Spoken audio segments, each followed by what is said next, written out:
Imagine dumping a 1,000-piece jigsaw puzzle right onto your kitchen table. Oh, that sounds like a mess already. Right. But now imagine you're only allowed to look at one single piece every time you log into a different system. Just one piece at a time. Exactly. You authenticate a session, you pick up a piece that looks like blue sky, and then you have to put it down. You log in somewhere else, you pick up a piece that looks like a brick wall, you examine it, and you put it back. Yeah, that would be incredibly frustrating. Technically, you possess all the pieces to the puzzle, but you are entirely blind to the actual picture on the box. And that fragmented, maddening process is, well, it's exactly how most of us are forced to manage our personal finances today. It really is. It creates this massive cognitive load on the user. Yeah. I mean, you have the raw data, sure, but because it is completely siloed across different platforms, you lack the context you need to understand your own financial reality. You just can't see the big picture. Right. And without that holistic context, it is nearly impossible to make strategic, long-term decisions. You are just reacting to whatever single puzzle piece happens to be in your hand at that given moment. Which is just no way to operate. I have been really looking forward to this one, actually, because the headache of logging into a dozen different banking apps just to figure out your true liquidity is just so incredibly relatable. Oh, universally relatable, yeah. So welcome to today's deep dive. We are thrilled you are joining us today as we explore a foundational piece of research titled Account Aggregation Explained, the benefits and how it works. It's a great paper. It really is. And the mission for you today is to unpack how we can finally conquer this era of financial information overload, achieve a true bird's eye view of our money, and do it without sacrificing our cybersecurity. Which is the tricky part. It is. Okay, let's unpack this, because the solution to this fragmentation is a tool called account aggregation.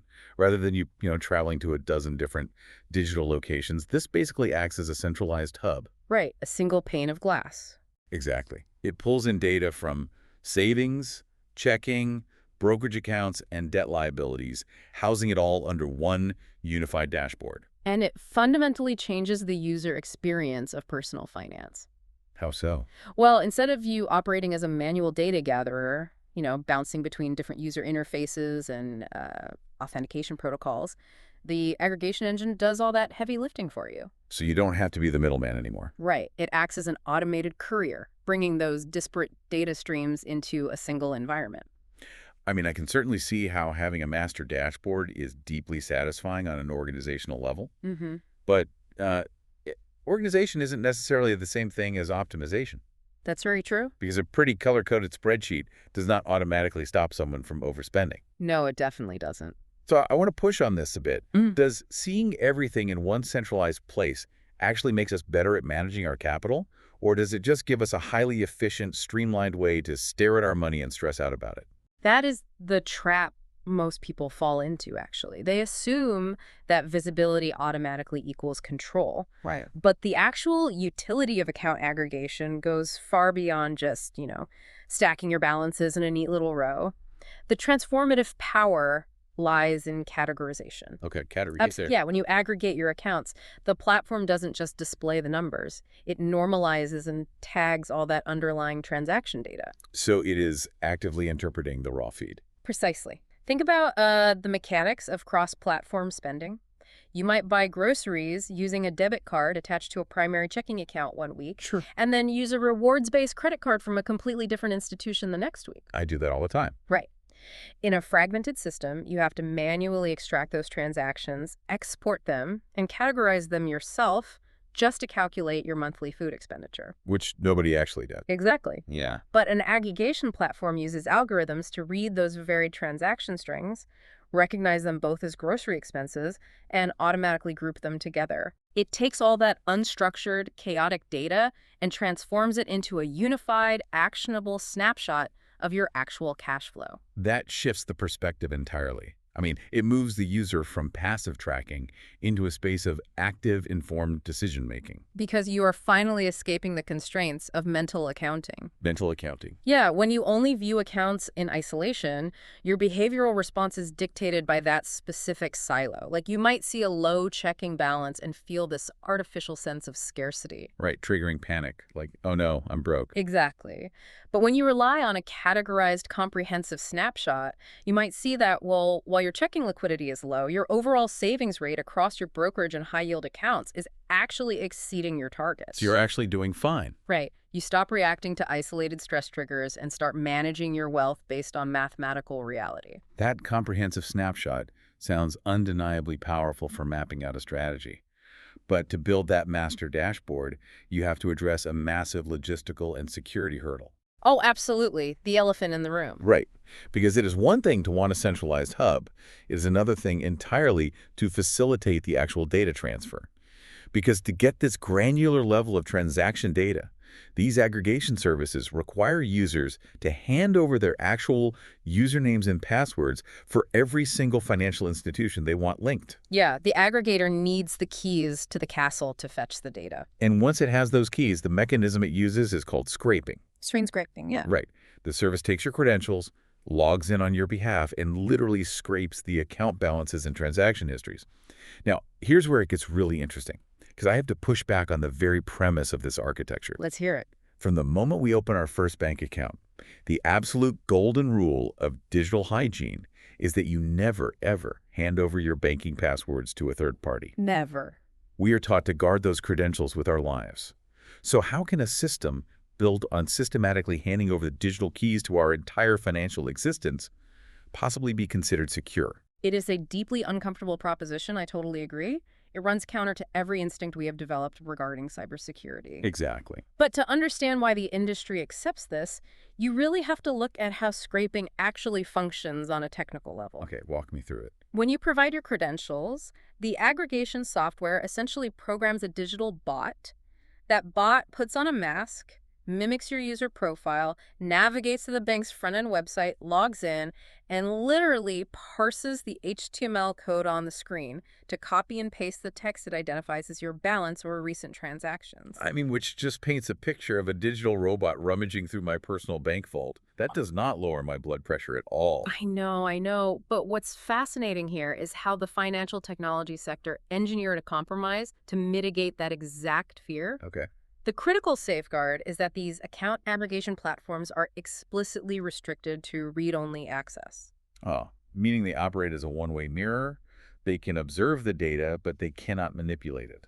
That is the architectural firewall.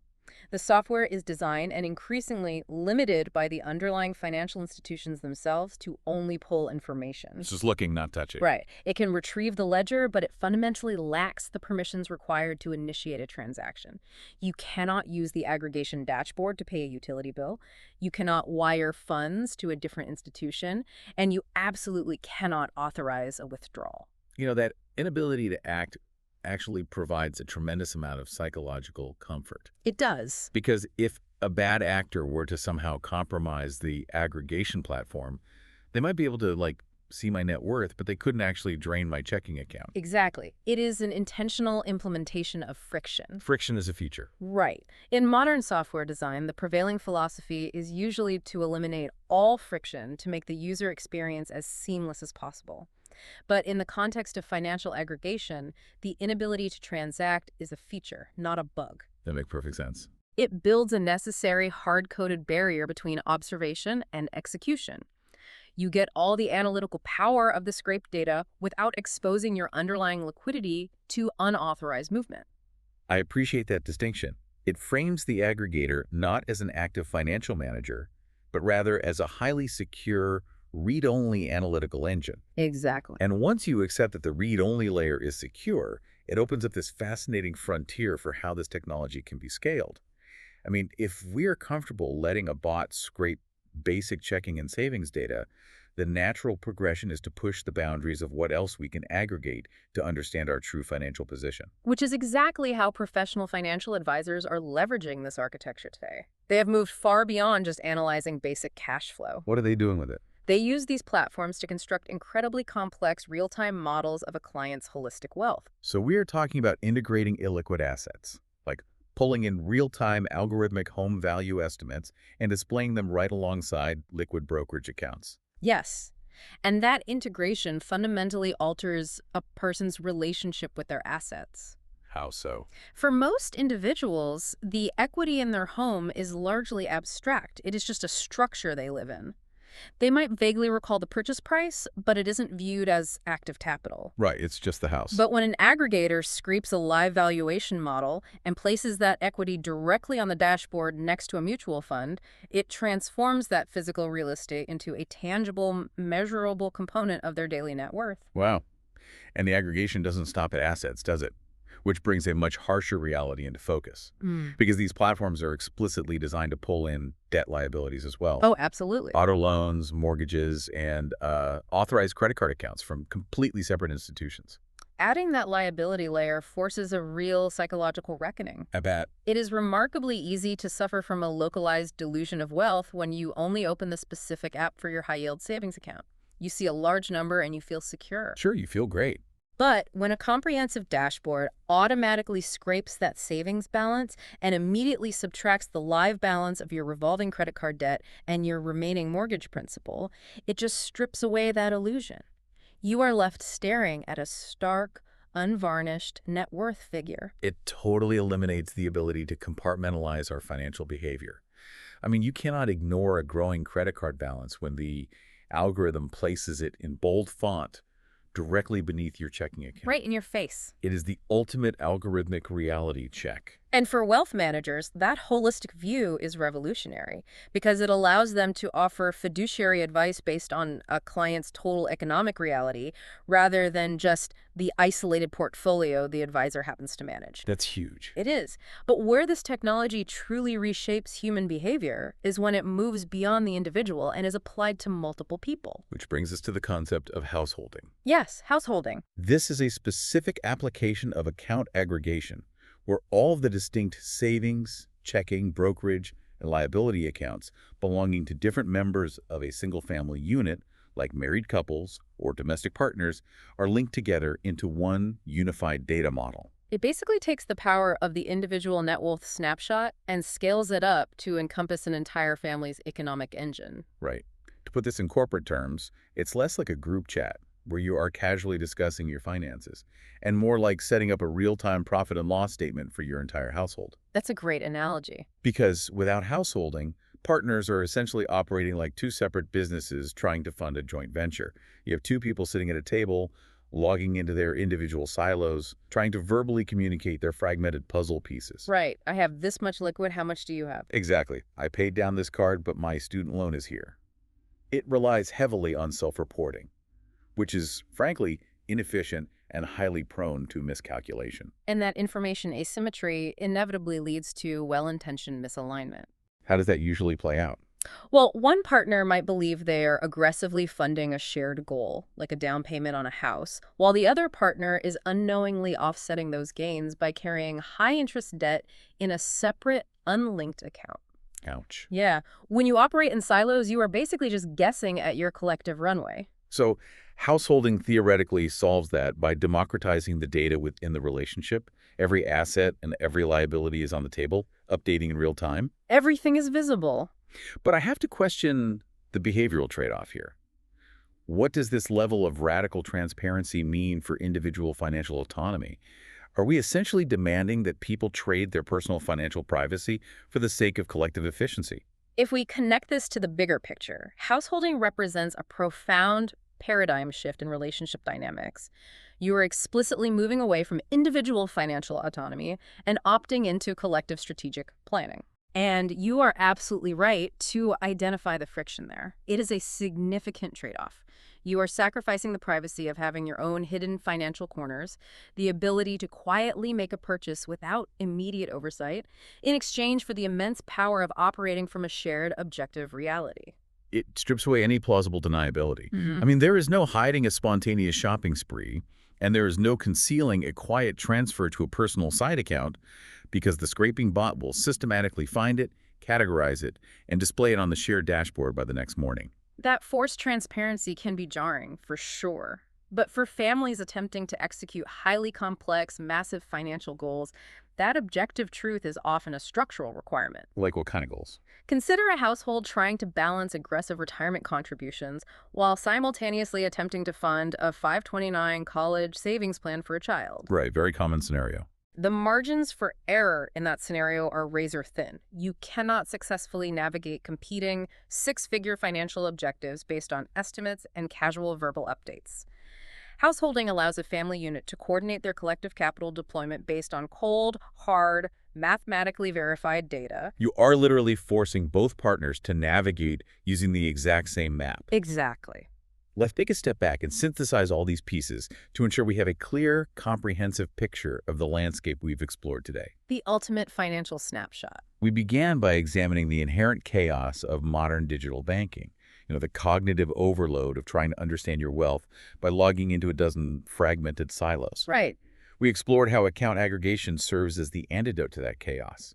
It operates as a centralized hub, utilizing credential scraping to extract raw data across checking, savings, brokerages, and debts, and then categorizes that data into a coherent narrative. And we also confronted the very real cybersecurity anxieties associated with handing over banking credentials to a third-party software bot. Because it is scary. It is. But we unpacked the critical architectural defense, the read-only shield. These platforms function as a one-way analytical mirror. They can extract the data to model your true net worth, but they are fundamentally incapable of executing transactions or moving your underlying capital. And finally, we looked at how this read-only architecture is scaling up. It is no longer just a tool for individual budget tracking. Through the implementation of householding, entire family units can link their disparate financial lives together. Moving to that shared reality. Right.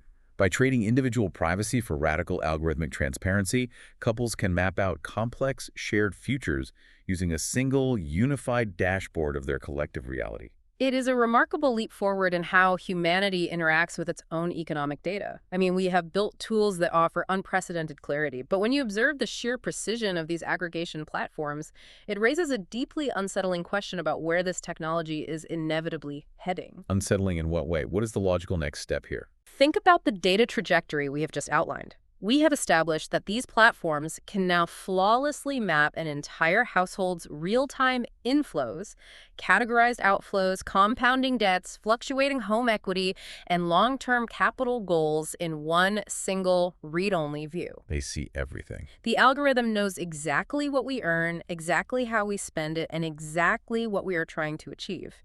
So how long until these dashboards evolve from merely showing us our historical data to actively, aggressively predicting our financial failures? Oh, you mean shifting from a passive ledger to like a predictive warning system? Exactly. If the aggregation engine can mathematically determine that your current daily spending velocity on discretionary categories, say, subscription services and dining out, will cause you to miss your child's college tuition goal 5 years before they even graduate high school, it is eventually going to start warning you. It'll tell you you're off track. It will project the compounding future consequences of today's seemingly minor purchases.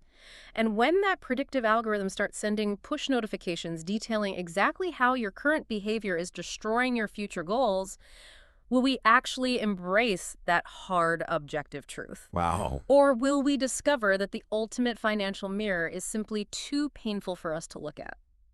That is a staggering thought to leave on. Yeah. It is one thing to finally possess all the puzzle pieces. Yeah.